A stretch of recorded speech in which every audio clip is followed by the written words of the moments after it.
Hello everyone, आप सभी को स्वागत है हमारे न्यू वीडियो में। दोस्तों, आज मैं आप लोग के बीच में बात करने वाला हूं एक हिंदू फैमिली यानी कि मियाँ बीवी दोनों ने कबूला इस्लाम। तो इस मैटर में आज मैं बात करना चाह रहा हूं कि उन मुसलमानों से कि उसे अगर पूछ लिया जाए कि आपको क्या पता है इसमें तहज्जुद का टाइम क्या होता है, तो आपको यही पता नहीं होगा। बट मैं कुछ वीडियो के साथ में आपको प्रूफ के साथ में दिखाने वाला हूँ कि आखिरकार क्या चीज का कमी है इंसान के अंदर में, जो कहीं और दौड़ चलते हैं और अपना जहां पे मांगना है वहां मांग ही नहीं पाते हैं। तो चलिए दोस्तों, मैं वीडियो को शुरू करता हूं। तो आज का मेरा मैटर मकसद ये रहा कि जो लड़के ने खुद ही बताया कि हमारा हस्बैंड जब हमारे घर में जब हम लोग साथ में रहते थे तो उसे अचानक दे देते थे, जब एक टाइमिंग जब हुआ करता था नमाज का टाइम में, तो वो नमाज अदा करने के लिए चला जाता था, हमसे छिप करके, आने की मुझे बताया भी नहीं करता था।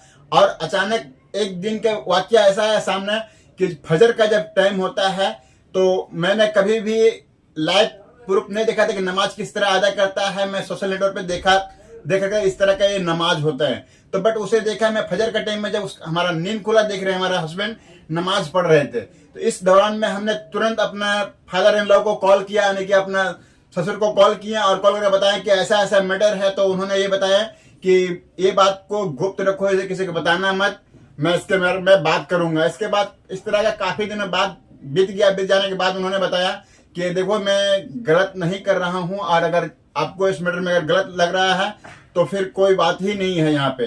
बट उससे काफी दिनों के बाद इस तरह चलता ही रहा। इसके बाद एक बार बताया कि आप तहज्जुद के टाइम में एक काम करना कि दुआ मांगना, दुआ में ये कहना कि हमसे जो ऐसा करो कि अगर हम गलत हैं तो हमें सही राह पर ले आओ, अगर हमारा हस्बैंड गलत है तो उसे सही राह पे ले आए। इस तरह का उस टाइम बता दिया। इस तरह का बताया जा रहा है कि वो खुद आंखों बीती उनके जवानों से बताना चाह रहा हूं कि किस तरह उन्होंने बताया। और बोले कि हमने जब अपने उस तरह दुआ जब करना शुरू किया लगातार कुछ दिन, इसके बाद में फर्स्ट सजदा जब किया, सजदा करने के बाद में मुझे ऐसा लगा कि हमसे सामने आकर के मुझे बात कर रहे हैं। और उस तरह उस टाइम से मैं इस्लाम कबूला, और जाकर के इस्लाम कहाँ कबूला, जब उसका एक कोई फ्रेंड था वहां से जब बात किया, जब तो हमने नमाज कलमा पढ़ा था। फर्स्ट टाइम में वहां पे कलमा पढ़ा था। कलमा पढ़ लेना से सिर्फ मुसलमान तो नहीं गया हमारा, फिर भी जो सो वहां पे आने के बाद में जिस तरह मैंने जो सजदे में गिरा पहले बार, इसके बाद से मुझे पता हुआ कि इस तरह मैटर हुआ। इसके बाद हमारे घर से हमें निकाल दिया गया है। तो और इस तरह अलग करने के बाद में मैंने जब गया अपने माँ के पास में, तो माँ का भी वाकया अपने बताया। तो मैं कुछ वीडियो क्लिप में उसको बताना चाह रहा हूँ किस तरह उन्होंने क्या बोला, सुनिए वीडियो में। डॉक्टर मोहम्मद सलीम की वाइफ हूँ अल्हम्दुलिल्लाह। हम लोग भोपाल से बिलोंग करते हैं। मेरे हस्बैंड ने पहले इस्लाम कबूल किया, एक जैन फैमिली से बिलोंग करते हैं। मैं अग्रवाल फैमिली से थी। मेरा पुराना नाम मानसी अग्रवाल था। और मेरे हस्बैंड ने जब इस्लाम कबूल किया तो मेरे लिए मेरी लाइफ का बहुत एक शॉकिंग इंसिडेंट था। मैंने फर्स्ट टाइम किसी को पहली बार देखे, मैंने किसी को नमाज पढ़ते हुए देखा। मैंने अचानक, ये अक्सर करके एक पर्टिकुलर टाइम होता था और ये घर से कहीं चले जाते थे, और मैं इनसे पूछती थी कि आप कहाँ जाते हैं, तो ये रिप्लाई करते थे this is none of your business, you have to do your job. तो मैं भी खामोश हो जाती थी। बाकी मेरे फादर इन लॉ से अक्सर इनकी डिबेट और सब कुछ हुआ करता था, बट मुझे नहीं समझ में आता था कि ये डिबेट क्या है, ये लोग किस बात पे इतना ज्यादा, मतलब इनका डिबेट इतना एग्रेसिव मूवमेंट्स पे कैसे आ जाता है। तो बाकी फिर एक धीरे धीरे जब मुझे ये इस्लाम के पहले तो ये लोग नहीं बताए, बट फर्स्ट टाइम जब मैंने इनका फजर की नमाज थी और अचानक मेरी नींद खुली और मैंने इनको नमाज पढ़ते हुए देखा। मैंने इनसे पूछा कि आप क्या नमाज पढ़ रहे हैं, क्योंकि सिर्फ टेलीविजन पे देखा था कि हाँ ऐसे जो करते हैं वो नमाज के एक्शंस हैं। मैंने इनसे पूछा कि आप नमाज पढ़ रहे हैं, इन्होंने कहा कि हाँ मैं नमाज पढ़ रहा हूँ। मैंने बिल्कुल देर नहीं की मेरे फादर इन लॉ को बताने में। मैं रूम से बाहर निकल के और मैंने सबसे पहले उनको बताया कि पापा जी आज ही इनको मैंने नमाज पढ़ते हुए देखा। तो उन्होंने मुझसे कहा कि ठीक है खामोश रहो, अभी किसी से कहना नहीं, हम देखेंगे क्या कर सकते हैं। अब वो जो मेरी लाइफ का मोमेंट था, वहां से मेरे को ऐसा लगा कि ये क्या हुआ, मतलब ये क्या कर रहे हैं, ऐसा क्यों कर रहे हैं, ये कहीं ये किसी ऐसे व्यक्ति से तो नहीं मिल गए जो इनको टेररिज्म की तरफ ले जा रहा है, और ये ऐसी चीजों में तो नहीं इन्वॉल्व हो जाएंगे। एक बहुत बड़ा डर जो मेरे अंदर था वो, और on that time I was pregnant, तो मेरे को एक बहुत खलबली सी लगी रहती थी कि ये क्या चल रहा है, ये क्या चल रहा है। फिर धीरे धीरे करके जब मैं इनकी बुक्स वगैरह जो अलमीरा में रखी रहती थी वो मैं पढ़ने लगी और ढूंढने लगी। ये छुपा के रखा करते थे और मुझे जब भी कोई बुक मिलती थी तो फिर मैं उसको पढ़ने लगी।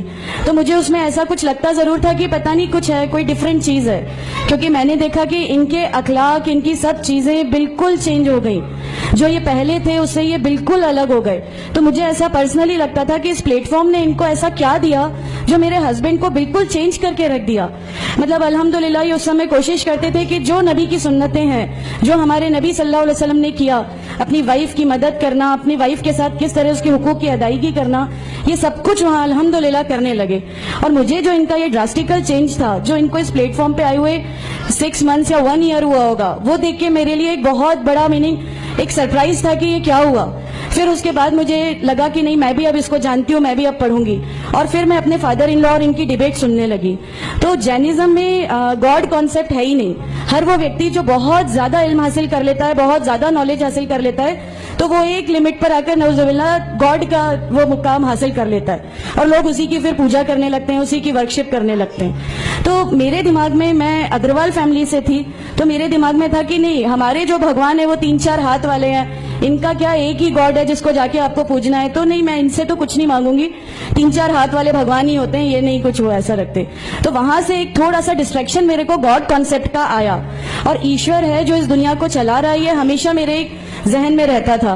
तो मुझे मेरे फादर इन लॉ कहीं ना कहीं उस प्लेटफॉर्म पे आके गलत लगने लगे कि नहीं, ये जो कह रहे हैं वो सही है और इनकी जो डिबेट है उसका एंड जो है वो ये सही है। फिर धीरे धीरे करके मुझे इनकी चीजों पे यकीन आने लगा अल्हम्दुलिल्लाह। फिर हमारे एक फैमिली फ्रेंड है, उनके यहाँ ये मुझे ले गए। वहां पर किसी ने मुझसे कहा कि मैं बहुत बुजुर्ग हो चुका हूँ, कलीम सिद्दीकी शायद है, कलीम सिद्दीकी साहब है, मुझे उनका नाम ध्यान नहीं है अच्छे से, बट उन्होंने मुझसे कहा, बेटा मैं बहुत बुजुर्ग हो चुका हूँ, मैं चाहता हूँ तुम कलमा पढ़ लो, मेरी जिंदगी रहे ना रहे, मैं आपसे मिलूं ना मिलूं, तो आप कलमा पढ़ लो। तो अल्हम्दुलिल्लाह मैंने कलमा पढ़ लिया। कलमा पढ़ने के बाद भी जब हम घर लौट रहे थे तो मैंने इनसे कहा कि मैंने सिर्फ अभी कलमा पढ़ा, अभी आप ये मत समझिएगा कि मेरे को सब समझ में आ गया और मैं इस चीज को मान लूंगी। इन्होंने कहा नहीं, तुम्हारी मर्जी, किसी में कोई फोर्स नहीं है। तो अल्हम्दुलिल्लाह अल्लाह ताला का एहसान है, उस कलमे की ताकत थी। और ये हमेशा कहते थे तुम्हें कोई दुआ मांगनी है तो तहज्जुद में मांगा करो। तहज्जुद का जो टाइम होता है वो बहुत कीमती होता है और उसमें अल्लाह ताला सबकी दुआएं कबूल करता है। इन्होंने मुझे एक दुआ सिखाई थी कि तुम एक दुआ मांगो कि या मेरे रब, अगर मेरा हस्बैंड गलत रास्ते पर है तो उसको सही रास्ते पे ले आ, और अगर मैं गलत रास्ते पे हूं तो मुझे सही रास्ता दिखा दे। अल्हम्दुलिल्लाह मैं ये दुआ कंटिन्यू मांगती थी। एक बार मेरी नींद अल्हम्दुलिल्लाह तहज्जुद में खुली और बस मैं नॉर्मल जैसे एक ध्यान करते हैं वैसा मैं बैठ गई और अपने आप अचानक दिल चाहा कि बस सजदा करूं। मेरी जिंदगी का वो पहला सजदा था और उस बहुत लंबा सजदा था और उस सजदे में मैंने मेरे रब से क्या क्या मांग लिया मुझे भी नहीं याद है। और उस समय मुझे ऐसा फील हो रहा था जैसे अल्लाह ताला खुद मुझसे बात कर रहा है, अल्लाह मेरे सवालों का जवाब खुद दे रहा है अल्हम्दुलिल्लाह। बस उसके बाद तो ऐसा लगा कि नहीं, इस्लाम हक है और इस्लाम पे ही चलना है। उसके बाद फिर बहुत सारी परेशानियां लाइफ में आई, सब कुछ आया, बट अल्हम्दुलिल्लाह अल्लाह का एहसान है कि अल्लाह ताला ने हर परेशानी, हर चीज को ऐसे ले लिया कि हम लोगों को कभी एहसास ही नहीं होने दिया कि ये कोई परेशानी थी। ऐसा लगा कि अल्लाह की पूरी राह में हम लोगों को रिवार्ड ही मिलना है इस चीज का और अल्लाह हमें इसका रिवार्ड ही देता चला जाएगा अल्हम्दुलिल्लाह। बस उस समय से शुरुआत हुई थी दीन इस्लाम की अल्हम्दुलिल्लाह। आगे चल के परेशानियां, तकलीफें हर रिवर्ट की जिंदगी में आती हैं, लेकिन मैं हर रिवर्ट बहन से ये कहना चाहती हूँ कि अल्लाह की खातिर आप लोग इस दीन में आए हैं, किसी और चीज के लिए नहीं आए। तो अल्लाह ही की खातिर इन परेशानियों को भी झेलिए, अल्लाह ही की खातिर झेलिए। अल्लाह ताला अगर आप लोगों से, माशाल्लाह, मैं जब घर से निकली, जब हमारे फादर इन लॉ ने हमें घर से निकाला, मेरे बच्चे की, छोटा बच्चा था, छोटे वाले की सिर्फ एक दूध की बोतल थी, इसके अलावा कुछ भी नहीं था। मैं जॉब करती थी, मैंने अपने छोटे बेटे को माँ के यहाँ छोड़ के जाया करती थी। मेरे मम्मी पापा बहुत ज्यादा मतलब हम लोगों से डिटैच नहीं हुए थे, एक मोहब्बत थी उनको हमसे, तो उस मोहब्बत के कारण मतलब उन लोगों ने कभी हमारा उस लेवल तक अपोज नहीं किया जो इन लॉज की तरफ से आया।